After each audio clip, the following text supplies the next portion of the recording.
ನಮಸ್ಕಾರ ವೀಕ್ಷಕರೇ, ನ್ಯಾಷನಲ್ ಟಿವಿಗೆ ಸ್ವಾಗತ. ನಾನು ಸ್ವಾತಿ ಸಾಲಿಯನ್.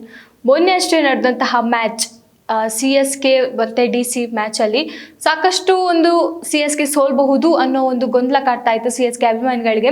ಸೊ ಮತ್ತೆ ಏನಾದರೂ ಸೋಲನ್ನು ಕಂಡಿದ್ರೆ ಮತ್ತೆ ಅವರಿಗೆ ತಮ್ಮ ಅಂಕವನ್ನು ಗಿಟ್ಟಿಸ್ಕೊಳ್ಳೋದು ತುಂಬ ಕಷ್ಟ ಆಗ್ತಾ ಇತ್ತು. ಆದರೆ ಅಲ್ಲಿ ಅವತ್ತು ಸಂಜು ಅವರಿಗೆ ಬ್ಯಾಟಿಂಗ್ ಕೈ ಹಿಡಿತು ಅಂತಲೇ ಹೇಳ್ಬೋದು. ಇಡೀ ಸ್ಟೇಡಿಯಂ ಅವರ ಬ್ಯಾಟಿಂಗ್ ನೋಡಿ ಶಾಕ್ ಅಂತೂ ಆಗಿದೆ. ಯಾಕಂದರೆ ಅಷ್ಟು ಚೆನ್ನಾಗಿ ಬ್ಯಾಟಿಂಗನ್ನು ಮಾಡಿದ್ದಾರೆ. ಸೊ ಅವರು ಶತಕವನ್ನು ಬಾರಿಸಿದ್ದು ಅಲ್ಲದೆ ಇಡೀ ಅಲ್ಲಿ ಸ್ಟೇಡಿಯಮಲ್ಲಿ ಇದ್ದಂತಹ ಎಲ್ಲರ ಮನಸ್ಸನ್ನು ಕೂಡ ಗೆದ್ದಿದ್ದಾರೆ ಅಂತಲೇ ಹೇಳ್ಬೋದು. ಸೊ ಸಂಜು ಅವರು ಆ ಒಂದು ಬ್ಯಾಟಿಂಗ್ ಅವರು ಅಷ್ಟು ಚೆನ್ನಾಗಿ ಮಾಡಿರಲಿಲ್ಲ ಅಂದರೆ ಒಂದು ವೇಳೆ CSK ಮತ್ತೆ ಸೋಲನ್ನು ಕಾಣ್ತಾ ಇತ್ತು ಅನಿಸುತ್ತೆ. ಬಟ್ ಮೊನ್ನೆ ನಡೆದಂಥ ಮ್ಯಾಚ್, ಶನಿವಾರ ಏನು ಮ್ಯಾಚ್ ನಡೀತು, ಸೊ ಅದರಲ್ಲಿ CSK ತಂಡದೊಂದು ಫೀಲ್ಡಿಂಗ್ ಏನಿತ್ತು ತುಂಬ ಚೆನ್ನಾಗಿ ಮಾಡಿದ್ದಾರೆ. ಅವರು ಇತ್ತೀಚೆಗೆ ಇರುವಂತಹ ತಂಡದ ಬಾಲಿಂಗ್ ಸ್ವಲ್ಪ ವೀಕ್ ಇದೆ. ಸೊ ಅದರಲ್ಲಿ ಇಬ್ಬರು ಅಷ್ಟೊಂದು ಬಾಲಿಂಗನ್ನು ಓಕೆ ಮಾಡ್ತಾರೆ ಅಂತ ಹೇಳ್ಬೋದು. ಬಟ್ ಅಲ್ಲಿ ಓವರ್ ಆಲ್ ಟೀಮಲ್ಲಿ ಬಾಲಿಂಗನ್ನು ನೋಡಿದ್ರೆ ತುಂಬ ವೀಕ್ ಇದೆ. ಮತ್ತು ಬ್ಯಾಟಿಂಗಲ್ಲಿ ಓಕೆ, ಬ್ಯಾಟಿಂಗಲ್ಲಿ ತುಂಬ ಚೆನ್ನಾಗಿದ್ದಾರೆ.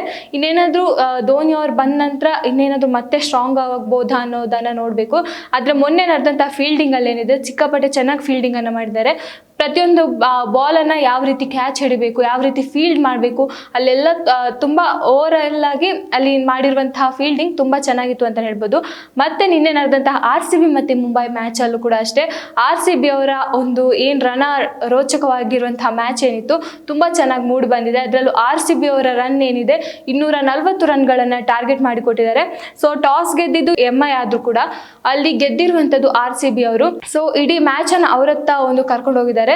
MI ಕೂಡ ಅಷ್ಟೇ ತುಂಬ ಸ್ಟ್ರಾಂಗ್ ಇಲ್ಲಿ ವಿನ್ ಆಗಿದ್ದಾರೆ ಕೂಡ. ಇಷ್ಟು ನಡೆದಂಥ ಮ್ಯಾಚ್ಗಳಲ್ಲಿ MI ವಿನ್ ಆಗಿದ್ದಾರೆ. ಒಂದು ಯಾವ ರೀತಿ ಅಂದರೆ CSK ಮತ್ತು RCBಗೆ ಯಾವ ರೀತಿ ಒಂದು ಟ್ರೋಲರ್ಸ್ಗಳಾಗಿರ್ಬೋದು ಅಥವಾ ಯಾವ ರೀತಿ ಒಂದು ಫ್ಯಾನ್ ಬೇಸ್ ಇದೆಯೋ, ಹಾಗೆ ಮುಂಬೈ ಮತ್ತು RCB ನಡುವೆನೂ ಒಂದು ಫ್ಯಾನ್ ಬೇಸ್ ಇದೆ.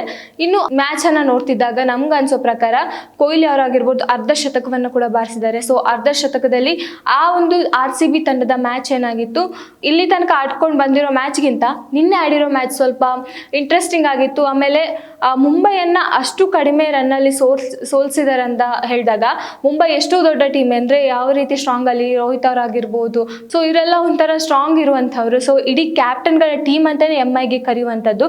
ಸೊ ಹಾಗಾಗಿ ಆ ಒಂದು ಟೀಮನ್ನು ಸೋಲ್ಸಿರುವಂತಹ ಒಂದು ಏನು ಹೆಗ್ಗಳಿಕೆ RCBಗೆ ಇರುವಂಥದ್ದು. ಸೊ ಯಾವಾಗ ಕಪ್ಪನ್ನು ಗೆದ್ರು, ಲಾಸ್ಟ್ ಇಯರಲ್ಲಿ ಏನು ಕಪ್ಪನ್ನು ಗೆದ್ರು, ಈಗ ಅವರ ಆಟ ತುಂಬ ಬದಲಿಸಿದ್ದಾರೆ. ತುಂಬ ಚೆನ್ನಾಗಿ ಆಟ ಆಡ್ಕೊಂಡು ಕೂಡ ಬರ್ತಿದ್ದಾರೆ RCB ಅವರು. ಸೊ ಇದೇ ಥರ ಮುಂದೆ ಆಟ ಆಡ್ಕೊಂಡು ಹೋದರೆ RCB ಅವರು ಈ ಸಲನೂ ಕಪ್ ಹೊಡೆಯೋದು ಡೌಟೇ ಇಲ್ಲ. ಇನ್ನು 4 ಮ್ಯಾಚ್ ಆಗಿದೆ, 4 ಮ್ಯಾಚಲ್ಲಿ 3 ಮ್ಯಾಚನ್ನು ಗೆದ್ದಿದ್ದಾರೆ, 1 ಮ್ಯಾಚನ್ನು ಸೋತಿದ್ದಾರೆ. ಸೊ RR ನಡುವೆ ಮತ್ತೆ ನಡೆದಂಥ ಮ್ಯಾಚಲ್ಲಿ ಸೋಲನ್ನು ಕಂಡಿರುವಂಥದ್ದು. ಸೊ ಹಾಗಾಗಿ ಹೀಗೆ ಅವರ ಅಂಕ ಏನಿದೆ ಮುಂದೆ ಹೋಗ್ತಾನೆ ಇದೆ. ಸೊ ಅಂಕಪಟ್ಟಿಯಲ್ಲಿ ಅಗ್ರಸ್ಥಾನಕ್ಕೆ ಏರ್ತಾರ ಅನ್ನೋದನ್ನು ಕೂಡ ನಾವು ಕಾದು ನೋಡಬೇಕಾಗುತ್ತೆ.